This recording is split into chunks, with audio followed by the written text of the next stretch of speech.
మహాప్రశస్తమైన పరిశుద్ధ 29వ శిలువ ధ్యాన ఉపవాస కూటములో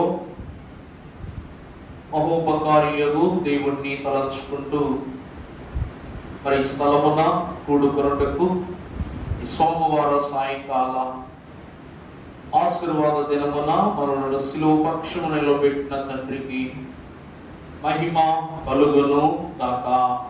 ఆమేన్. దేవుని యొక్క వాక్యం ధ్యానం చేసుకుందాం. 23వ లూకా సువార్త పరిశుద్ధ అధ్యాయము 23వ అధ్యాయము 40వ వచనం నుండి వచనాలు చదువుకుందాం.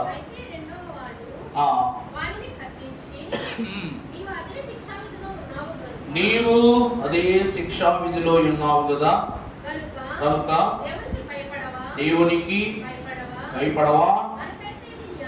మనకైతే ఇది న్యాయమే, మనము చేసిన వాటికి తగిన ఫలమును మనము పొందుచున్నాం గాని ఈయన ఏ తప్పిదమును చేయలేదని చెప్పి యేసు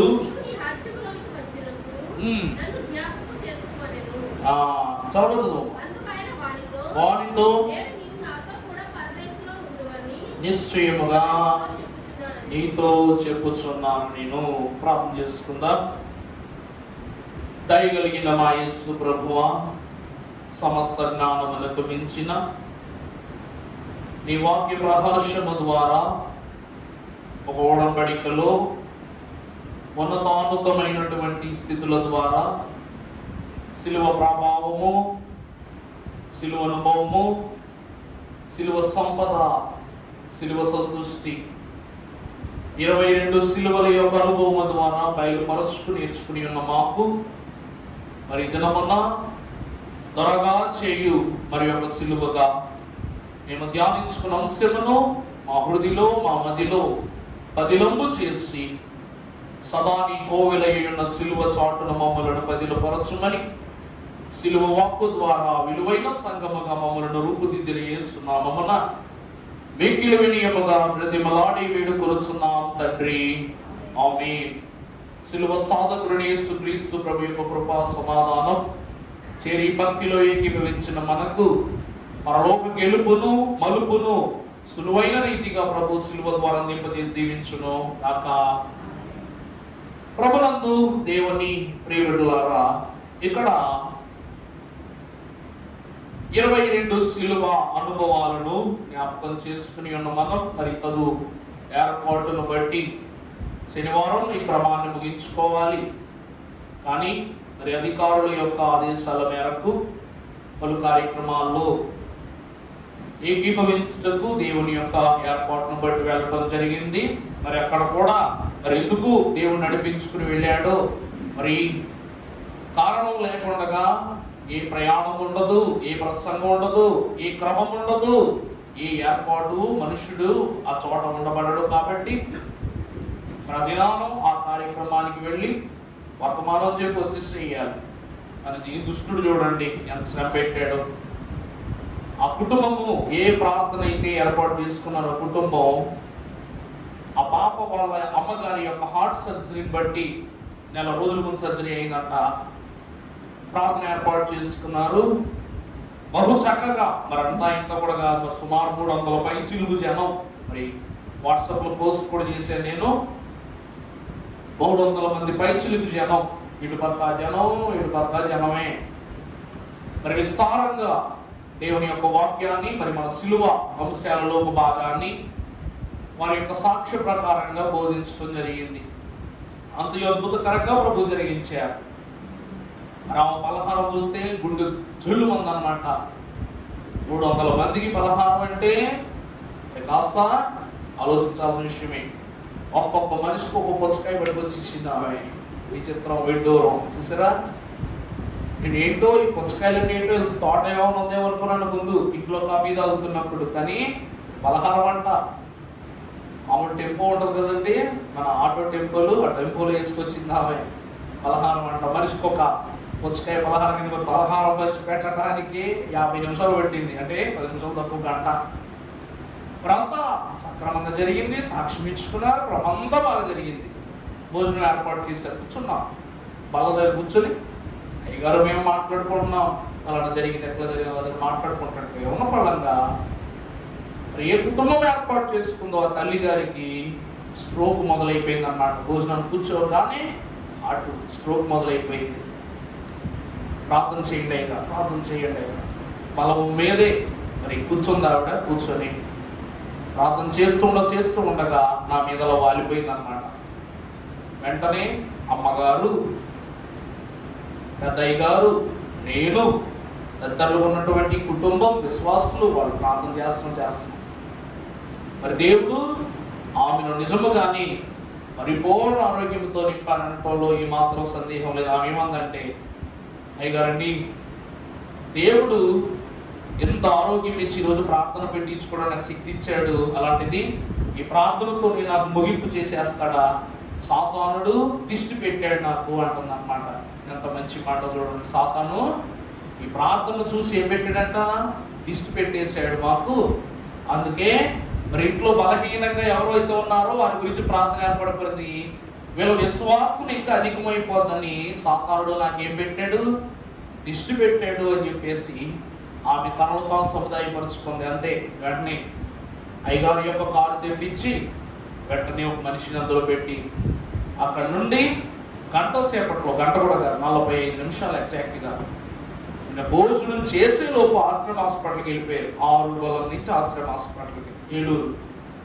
అక్కడికి వెళ్ళి చికిత్స తీసుకుని అంతా బాగుంటే పగలు ఫోన్ చేశారు అయ్యగారు. సాతానుడు దిష్టి పెట్టాడు, దిష్టి తగలనివ్వలేదు దేవుడు అందన్నమాట. దేవునికి మహిమ కలుగును గాక. దృఢమైన మనస్సు కలిగించున్నది ప్రార్థన. చెడిన పడిన దేహమును ఆత్మను లేవనెత్తు శక్తిని అనుగ్రహించున్నది సిలువ అయినది. కాబట్టి సిలువ ద్వారా గెలుపే కలిగింది, కానీ మనకు ఎప్పుడు అపజయం కలగలేదు. అందును బట్టి ఈ సిలువ గెలుపులో మరొక ప్రశంసను, ప్రణాళికను సంపాదించుకున్న 23వ సిలువ పాఠ్య భాగం దొంగ సిలువ. మరి దొంగ సిలువ అని కూడా చెప్పకూడదు, పదం మారిపోతుంది, అర్థం మారిపోతుంది దొంగ సిలువ అంటే. అందుకు మన అంశంలో దొంగ యొక్క సిలువను పశ్చాత్తాప సిలువ అని టైటిల్ పెట్టుకోండి. ఏమని పెట్టుకుంటారు?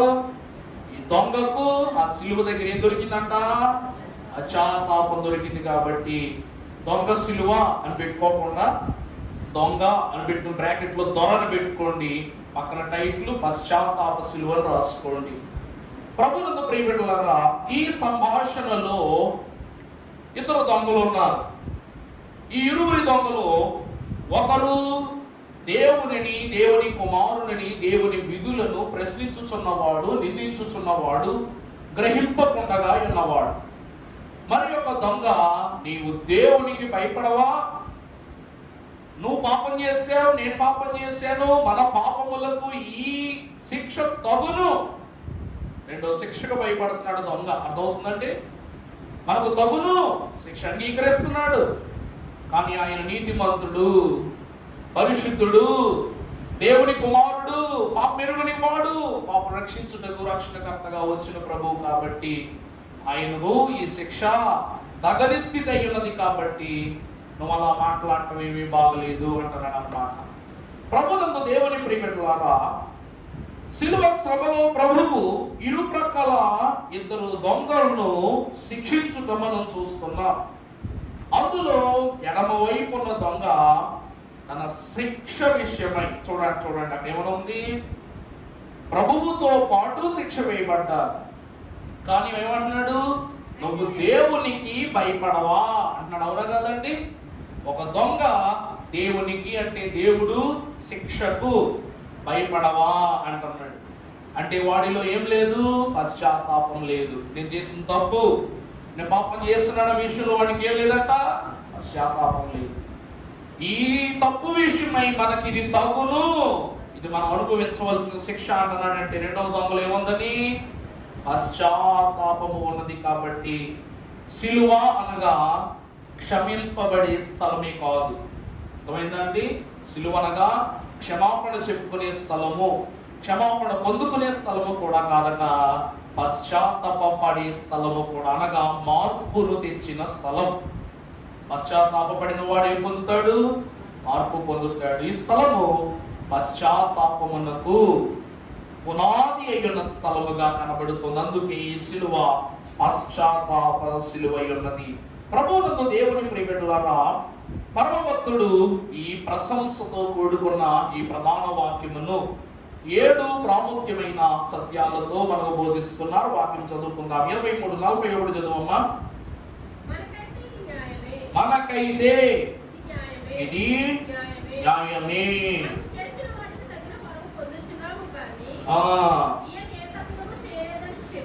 చెప్పి యేసు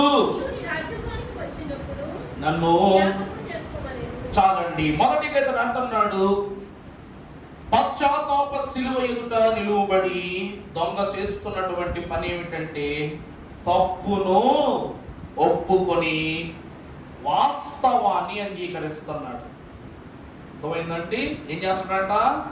తప్పు ఒప్పుకుంటున్నాడు. వాస్తవం అంటే ఏంటి? శిక్ష. శిలువ ఎదుట నిలబడి ఏం చేయాలి?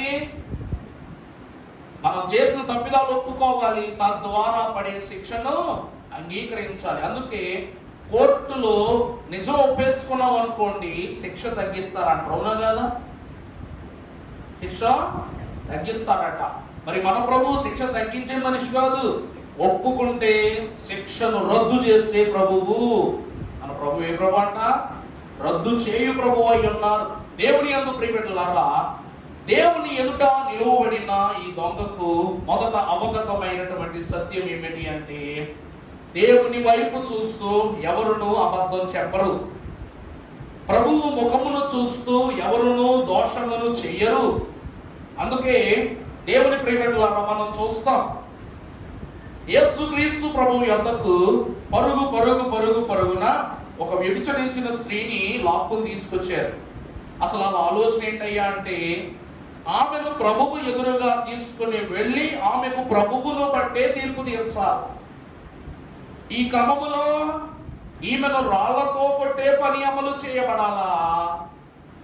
ఈ క్రమాన్ని ప్రభువు చూచి ఇది మన పక్షముగా ఇవ్వబడే ఆమోదమే అయి ఉండాలి. లేకపోతే నీకు ఒక గొర్రె కావాలన్నా 99 గొర్రెలు కావాలన్నా అని ప్రభువుకి ఈరోజు ఏం పెడుతున్నారు? వీళ్ళు పరీక్ష పెడుతున్నారు. నా మాట అర్థమవుతుందమ్మా?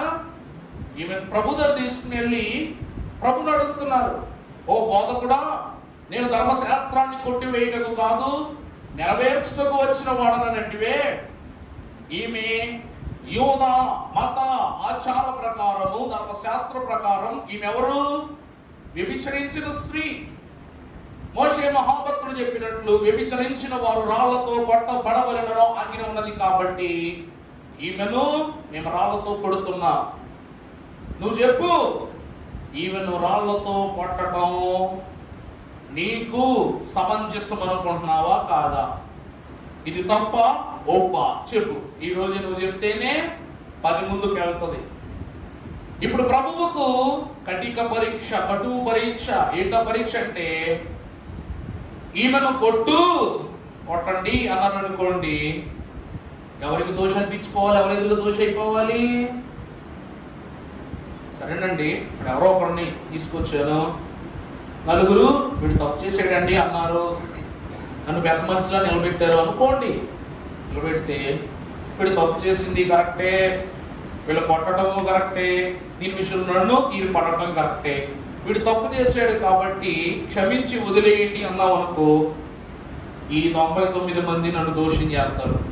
అంటే నేను ఏ పక్షం మాట్లాడుతున్నా?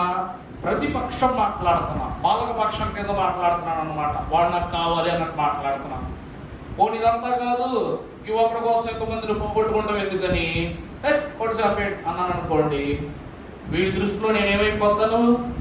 దోషినైపోతాను. ఇటు మొయ్యాలా, ఇటు మొయ్యాలా. ఇప్పుడు 99 మంది చెప్పినట్లు చేస్తే తండ్రి దగ్గర అవమానం, తండ్రి దగ్గర మాట పడాల్సి వస్తుంది. అలాగని చెప్పేసి ఒకరి కోసం తండ్రి దగ్గర మాట పడకుండా ఈమె నువ్వు ప్రేమిస్తే అలాగైనా తండ్రి దగ్గరే మాట పడాలి. ఎందుకు?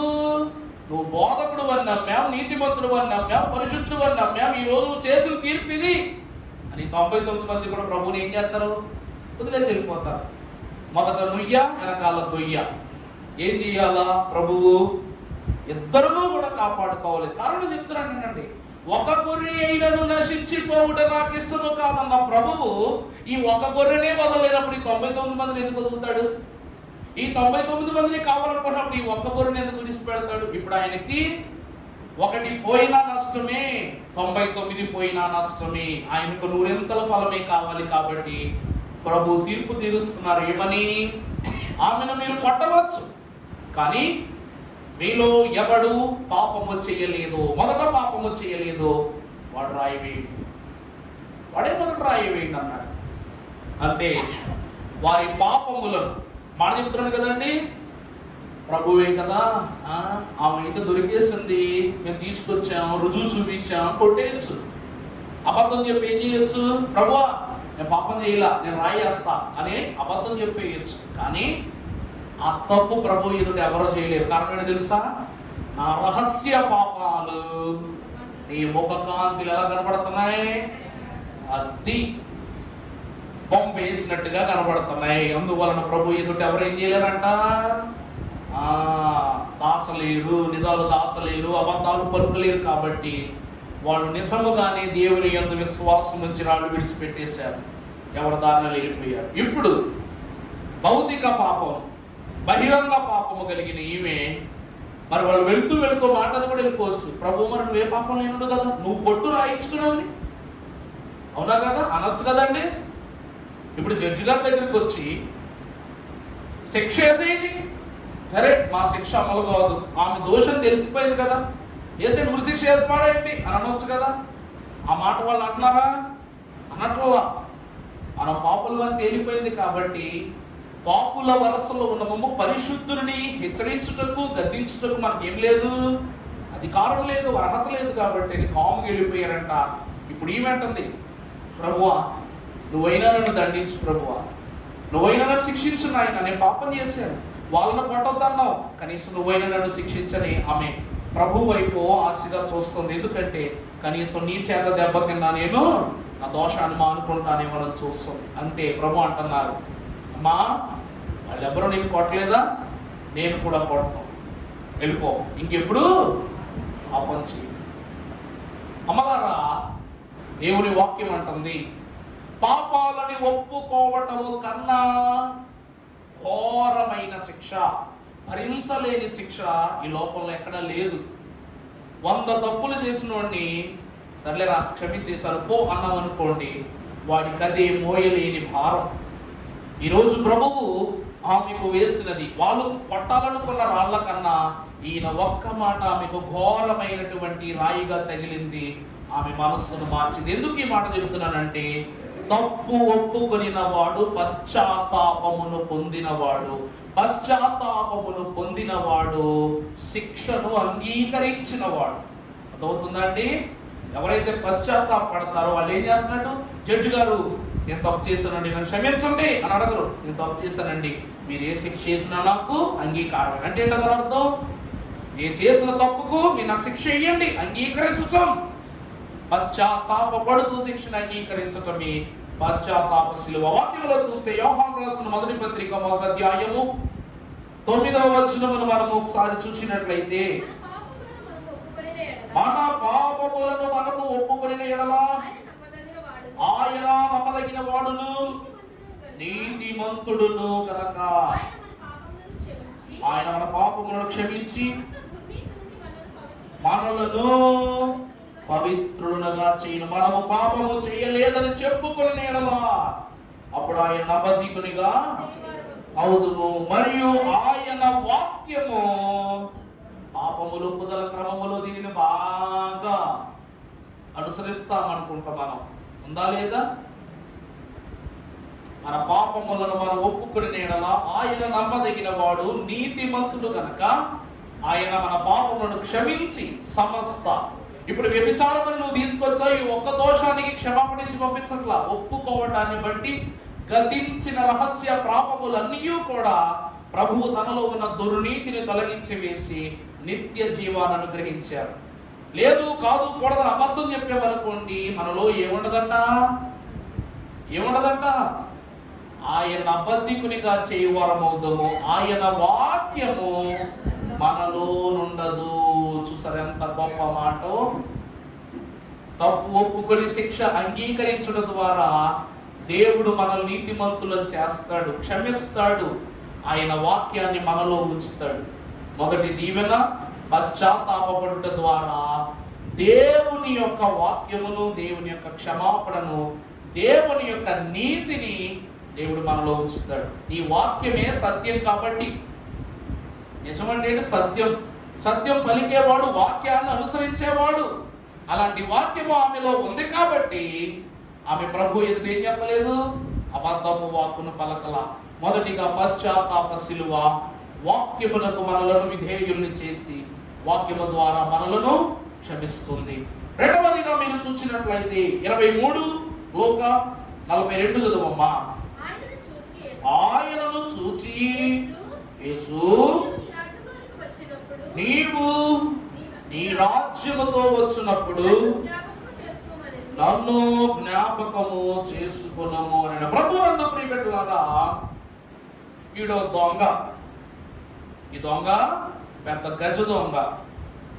వీడికి బైబిల్ తెలియదు, వాక్యం తెలియదు, ప్రభు అంటే తెలియదు, తండ్రి అంటే తెలియదు, ధర్మశాస్త్రం అంటే తెలియదు, కృపాశాస్త్రం అంటే తెలియదు, అసలు ఏమీ తెలియదు. వీడికి తెలిసిందల్లా ఒకటే, దొంగతనం చేయటం. కానీ వీడు అంటున్నాడు, యేసు నీవు నీ రాజ్యముతో వచ్చినప్పుడు నన్ను జ్ఞాపకం చేసుకో. ఇక్కడ 2 విషయాలు తెలుస్తున్నాయండి. మొదటిది ఏంటంటే, యేసు అనగా రక్షకుడు అని వీడు తెలుసుకున్నాడు. దొంగ ఏం తెలుసుకున్నాడంట, ఇప్పటి వరకు అందరూ వచ్చి యేసు ప్రభువా, యేసు ప్రభువా, యేసు ప్రభువా, యేసు ప్రభు అంటున్నారు. కానీ ఈరోజు సర్పంచ్ గారి దగ్గరికి ఏమయ్యా సర్పంచ్ అనగలం, మనం ఏమనగలం? సర్పంచ్ గారండి, లేకపోతే ఎమ్మెల్యే గారండి అంటాం. శిష్యులు కూడా ప్రభువా చెప్పు, బోధకుడా చెప్పు, తండ్రి చెప్పు, కుమారుడా చెప్పు, ఇదే కదండి అంటున్నారు. మరి వీడు ఏమంటున్నాడు అంటే, దొంగ ఎంత టీవీగా అడుగుతున్నాడు చూసారా, యేసు నీవు నీ రాజ్యముతో వచ్చినప్పుడు నన్ను జ్ఞాపకం చేసుకో. మొదటిది యేసు అనగా రక్షకుడు అని గుర్తించుట. రక్షకుడు ఏం చేస్తున్నాడట, గుర్తిస్తున్నాడు. అది మొదటి స్థితి. రెండవది, నీవు నీ రాజ్యముతో వచ్చినప్పుడు. రెండవది రాజ్యము, ప్రభువుకు రాజ్యము ఉన్నదని వీడు గుర్తొస్తున్నాడు. దొంగ ఏం చేస్తున్నాడంట, చెప్పాను కదా, దొంగ అంటే విలువైన వాటిని మాత్రమే పట్టుకు వెళ్ళేవాడు. అది భూలోకమందున్నవైనా పరలోకమందున్నవైనా. ఈ దొంగకు క్రీస్తులో విలువైన 2 విషయాలు దొరికాయి. మొదటిది ఈయన రక్షకుడనియు, రెండవది ఈయనకు రాజ్యము కలదనియు వీడు గుర్తించాడు. పశ్చాత్తాపపడిన వానికి దేవుడంట ఆయనకు కలిగిన వాటినన్నిటినీ గుర్తించే శక్తినిస్తాడు. పశ్చాత్తాపపడితే ఏమిస్తాడంటే ఆయనను గుర్తించగలం. ఇందాక మనం చూస్తే ఆమె పశ్చాత్తాపపడింది కాబట్టి దేవుడు ఆమెలో వాక్యమును ఉంచాడు. ఆమెలో ఏముంచాడండి, సమస్త దుర్నీతి నుండి ఆయన పవిత్రులుగా చేశాడు. అబద్ధికునిగా చేయపడకుండా ఆమె నిజము చెప్పింది కాబట్టి ఆయన వాక్యమును ఆమెలో ఉంచాడు. అలాగుననే ఎప్పుడైతే యేసు అనగా రక్షకుడని, ఆయన రాజ్యము గలవాడని, అనగా రాజ్యము అంటే ప్రభువుని ఎలా గుర్తిస్తున్నాడు, రాజుగా గుర్తిస్తున్నాడు. రాజ్యముతో వచ్చినప్పుడు అంటున్నాడు, ప్రభు ఎవరు? ఇప్పటి వరకు నీవు రాజువా అని పిలాతు అడిగాడు. ఆనాడు జ్ఞానులైనటువంటి వారు యూదుల రాజుగా పుట్టినవాడు ఎక్కడని అడిగాడు. యూదుల రాజుగా పుట్టినవాడి జాడ ఎక్కడుందో చెప్పమని హెరోదు అడిగాడు. కానీ ఈ దొంగ నువ్వు రాజువా అని అడగట్లేదు, నీ రాజ్యం ఎక్కడుందని అడగట్లేదు, నీ రాజ్యంలో ఏముంటాయని అడగట్లేదు. ఒకటే అడుగుతున్నాడు, రాజ్యం అడుగుతున్నాడు అంతే. ప్రభువును చూడగానే ఏమడుగుతున్నాడు, నువ్వు రాజువు, నీకేముంది? రాజ్యం ఉంది. ఈ 2 విషయాలు గుర్తు పెట్టుకున్నాడు. పశ్చాత్తాప శిలువ గుర్తును చూపిస్తుందంట. ఏం చూపిస్తుందంటే, శిలువ పైన ప్రభువే రాజనియు, ప్రభువే ప్రభువైన దేవునికి రాజ్యము కలదనియు ఆయనే రక్షకుడనియు గుర్తు చేస్తూ ఉంది. ప్రభువునందు దేవుని ప్రియలారా, అందుకే దైవజనుల రక్షకుడు ఉదయించినాడట. మన కొరకు ఆ పరమ రక్షకుడే ఉదయించినాడట. ఆ రక్షకుని యొక్క నామము అహరోత్రులు మనము ఫలింపజేయబడినట్లు, దీపబడినట్లు దొంగ ద్వారా అవగతమైంది. కాబట్టి ప్రభు అంటున్నారు, నా రాజ్యము ఇహ సంబంధమైనది కాదు, పర సంబంధమైన రాజ్యము నాకు కలదన్న ప్రభువు యొక్క వాగ్దానమును నమ్మి, గుర్తించి, గ్రహించి స్వీకరించిన వాడెవరంట? కుడివైపునున్న దొంగ. పశ్చాత్తాపం ద్వారా నీకు గుర్తించే జ్ఞానం వస్తుంది, క్షమించే జ్ఞానం వస్తుంది, గ్రహించే జ్ఞానం వస్తుంది, స్వీకరించే జ్ఞానం వస్తుంది. అవునా కదండి? ఒక పశ్చాత్తాపము లేని దీవెనలో చూడండి, ప్రభువును రాజుగా, రాజ్యము గలవానిగా, రక్షకునిగా గుర్తించి ఒక మనం వదిలేసాడంతే. ప్రభువుకు ఒక మనవి, ఒక అప్లికేషన్ పెట్టేసుకున్నాడు పరలోకంలో ప్రభువుతో ఉండటానికి. రెండవది ఆయనను గుర్తించుట. పశ్చాత్తాప శిలువ ఏం చేస్తుందంట? రక్షకుడిని గుర్తింప చేస్తుందంట. మూడవదిగా చూసినట్లయితే లూకాసు సువార్త 23:42 చదవడం వల్ల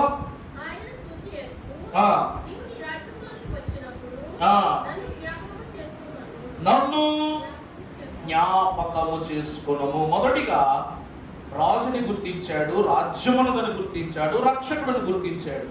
ఈ మూడు అయిపోయిన తర్వాత నన్ను జ్ఞాపకం చేసుకోమంటున్నాడు. మూడవది పశ్చాత్తాప శిలువ. అంటే పశ్చాత్తాపం ఏం చేస్తుందంట?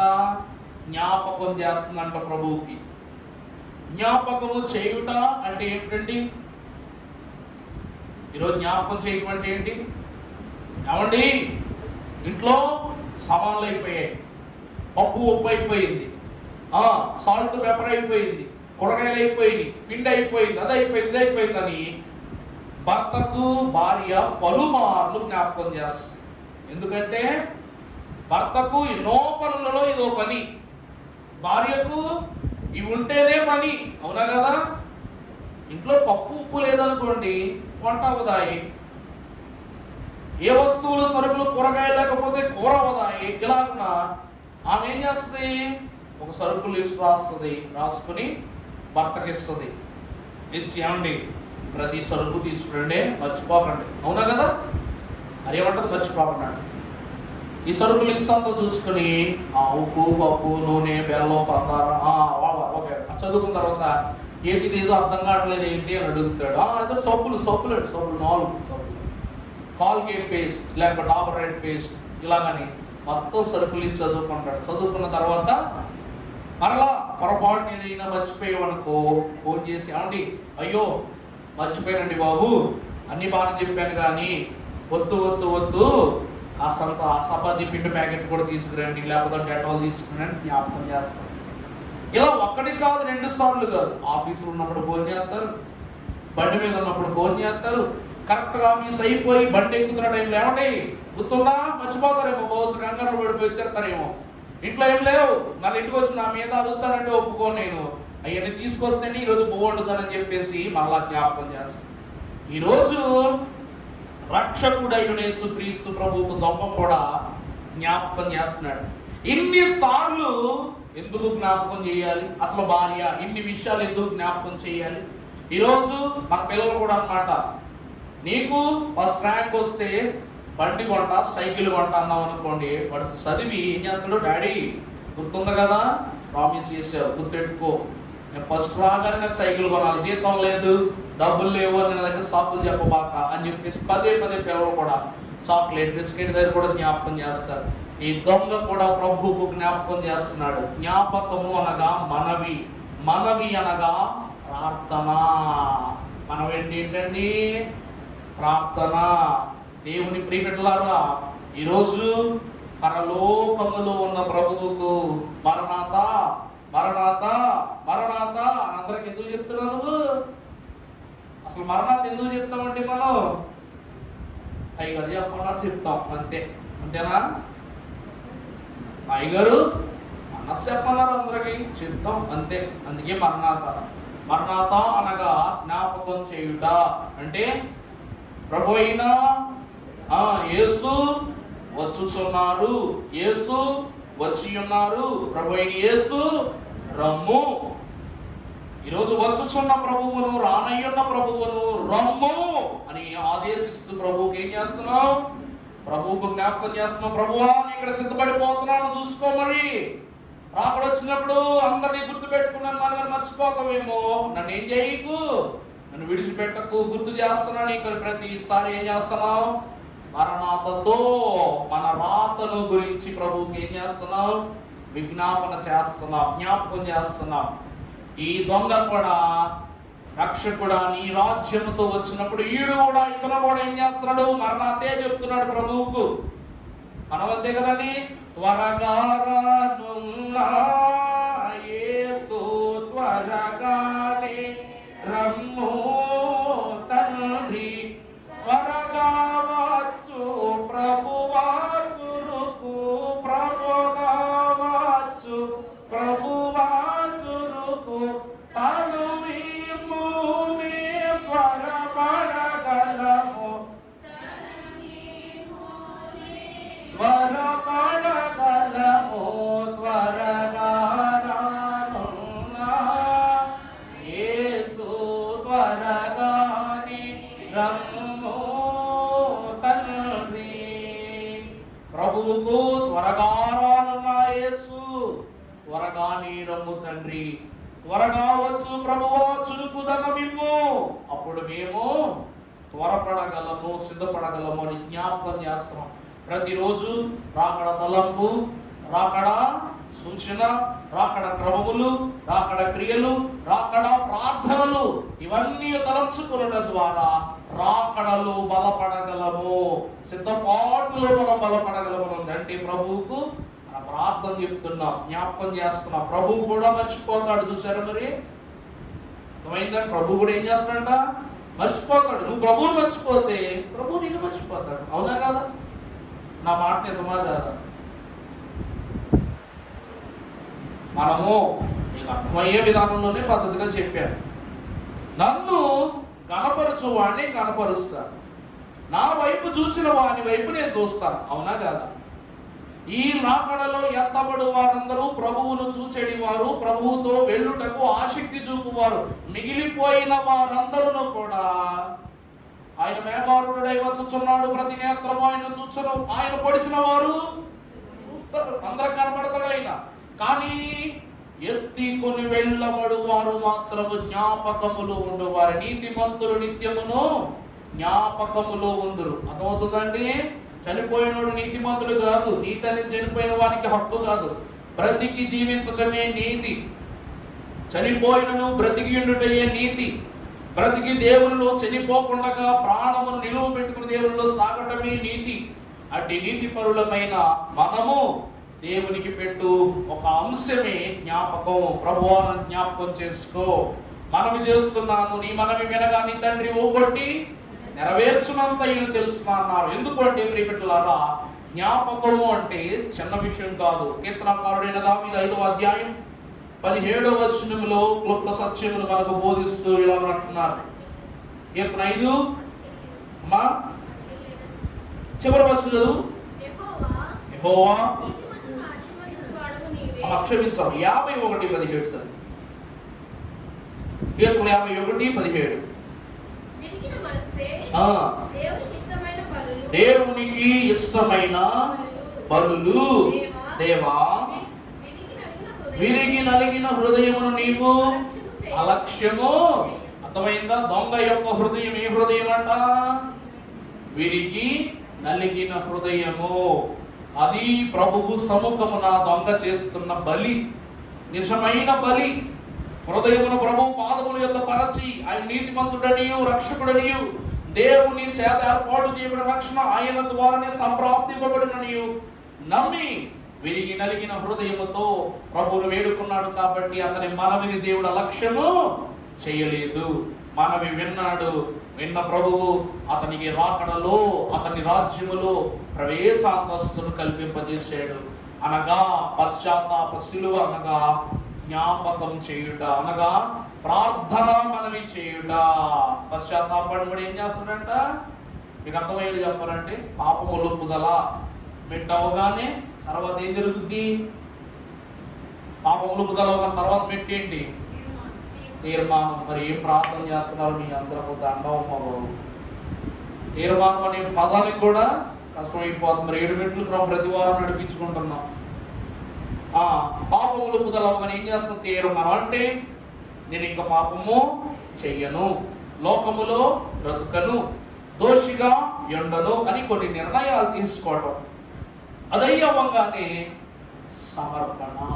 సమర్పణ అంటే ఏంటి? చదివేటప్పుడే, విరిగి నలిగిన హృదయమే దేవునికి నిజమైన బలి అంటే సమర్పణ. నిజముగా అట్టి సమర్పణ కలిగిన వారిని దేవుడు అలక్ష్యం చేయడు, అంటే విడిచిపెట్టడు. అప్పుడు లక్ష్య పెట్టబడిన నీ సమర్పణను బట్టి నీ అంశాన్ని దేవుడు ఏం చేస్తాడంట? ఆయన అలకిస్తాడు, వింటాడు, పరిశీలిస్తాడు, పరిశోధిస్తాడు, దీవెన దయచేస్తాడు. ఇది మూడవ స్థితి అనగా మనవి. తర్వాత మనం చూసినట్లయితే ఎహెజ్కేలు గ్రంథము 36:26 మనం చూసినట్లయితే, నూతన హృదయము మీకు ఇచ్చేదను,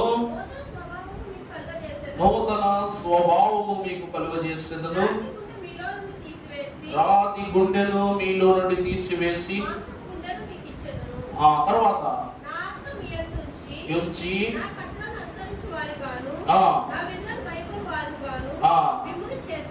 మిమ్మును చేసేదను. నేను మీ పితరులకు ఇచ్చిన దేశములో మీరు నివసించెదరు, మీరు నా జనులై యుందురు, నేను మీ దేవుడనై యుందును. ఒకసారి వచనాన్ని క్లుప్తంగా గమనించండి. యెహెజ్కేలు భక్తుడు తెలియజేస్తున్న నూతన హృదయమును మీకు ఇచ్చేదను, పశ్చాత్తాపపడిన వారిని బట్టి.